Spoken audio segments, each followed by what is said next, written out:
Hello.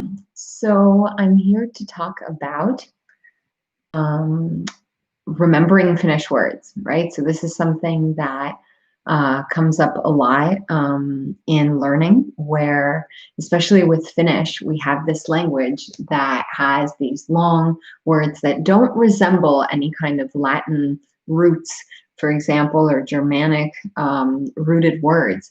And so we have this kind of added challenge of, it's not just, oh, add an O at the end of a familiar word. Although we do have these words that end in I, like posti, and then a bunch of familiar words, metro, radio, the usual. But then there are also a bunch of other words.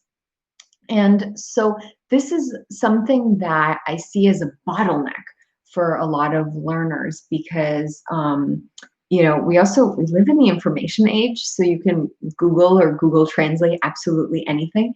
And so, remembering has gotten harder, right? How many people's phone numbers do you know right now? But how many did you used to know, right? So in this sense, I see this as an opportunity because the number one thing that I think is really important when it comes to memory in the context of language learning is that we be intentional about it.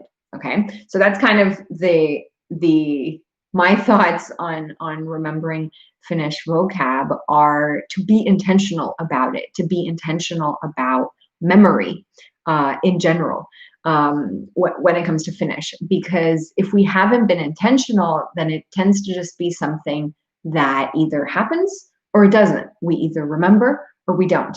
And so when we have a kind of plan and we reverse engineer for the outcome of remembering intentionally, right, then we can actually work our way backwards and make sure, where did things go wrong? Where can I improve? We have like a process in place. But if we're not intentional, then we're not really working strategically at all. Okay. So in this kind of heading, I only have one heading, which is, be intentional when it comes to memory. I would like to add 3 points. So basically, one of them, and these are the kind of pillars for a lot of what I teach. So I have a course for this, which I'll tell you about in a moment, but I really want to just like show you the kind of pillars and outline. So the intentional part, okay, then breaks up into 3 pieces. And one of them is, the first one is adopting and nurturing an empowering perspective around memory. So understanding how memory works and how, your memory works and your preferences, and also noticing, how can you nurture your own perception of your memory skills is something that I think is also important to make intentional. So sometimes we see that, okay, I remembered this, it worked, sometimes it doesn't. And as opposed to making a generalized conclusion about our abilities, we can look to it as an opportunity to improve something in the process. So I talk about an empowering perspective a lot because I think that when we break things down to the smallest unit, then we have something to work with, and it's not a character, flaw, or a character, what's the opposite of flaw, like talent, right, to remember things, but rather it's something that we can develop and we can work with, and it's not this like foregone conclusion. Okay. And I also I say adopt and nurture because I think nurturing this perspective can take time. Sometimes we don't even know what we have concluded until we're like, until we're standing across from it and we're like, oh, I'd like to choose a different perspective.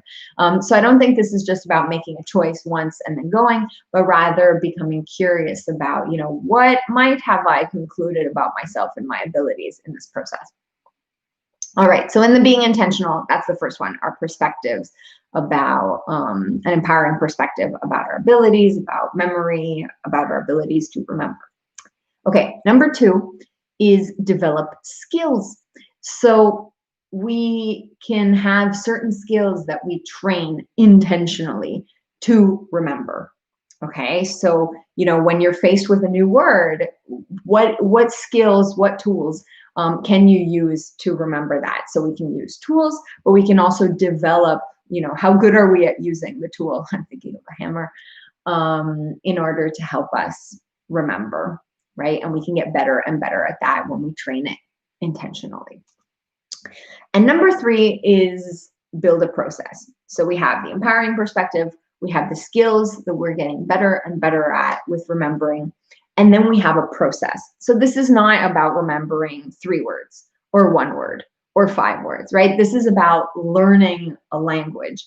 So how is it that when we come across this word, and that word, what are we going to do with that word? What is the kind of plan that we have intentionally created? We're like, okay, step 1, this is what I do. Step 2, step 3, step 4, right?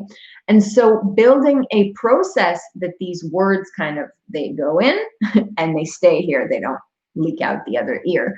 That is kind of how I would approach, or how I have approached, and how I'm also teaching others to approach this process of remembering, because it is a process. It's not just like binary, I remember, I don't, right? It's a process of memory. So going on from here, basically, it's important to also recognize where memory sits in the process of learning a language. So we can have, I think it starts off with the sounds of the language and we're imitating. And then quite soon after that, we then start remembering, right? Or needing to remember words. So we're pointing at stuff, we're identifying our surroundings.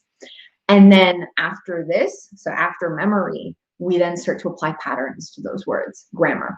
And what I've noticed in a lot of my students is that they get to this space of grammar and trying to put all these things together, but the foundation in the memory is weak, right? And going back, I'm going to go back to this information age, right? How many phone numbers did you used to know? How many do you know right now? So this is something that I think in just all areas of life, we've gotten very used to just, I can look it up, right? But if you're learning a language, you need to know it, right? You need to train it. And this is something that we can do intentionally. Okay. So that was kind of from the beginning, the kind of general thesis, is that we can do this intentionally. Memory is a skill that we can train intentionally. And we can do this in 3 different ways. So just recapping what I said.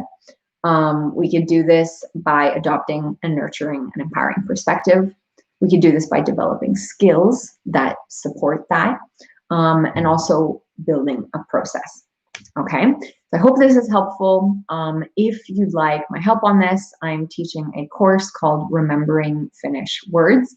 If you're watching this live, the deadline to sign up is tomorrow, December 30th, 2020, but I will be running this course later on as well if you're watching this at a later date. So I put the link in the description down below, so feel free to check it out. And regardless of whether you choose to continue with me or with others, I just want you to know that memory is a skill, and a process and a perspective that you absolutely can develop. This is not something reserved for people with a good memory, and rather your current standing is more, or your current ability to remember is more a reflection of your process and the intentionality, perhaps, than your actual ability to remember. Okay, so I will leave you with that. Thank you so much for watching. I have some people here online watching live, and yeah, all the best with your Finnish. Nähdään.